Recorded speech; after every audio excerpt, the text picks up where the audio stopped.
The Sukhoi Su-37 Flanker F was a single-seat twin-engine aircraft designed by the Sukhoi Design Bureau that served as a technology demonstrator.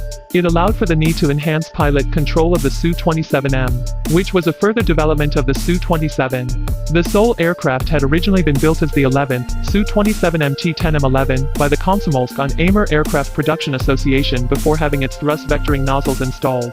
In addition, it was modified with updated flight and weapons control systems. The aircraft made its maiden flight in April 1996.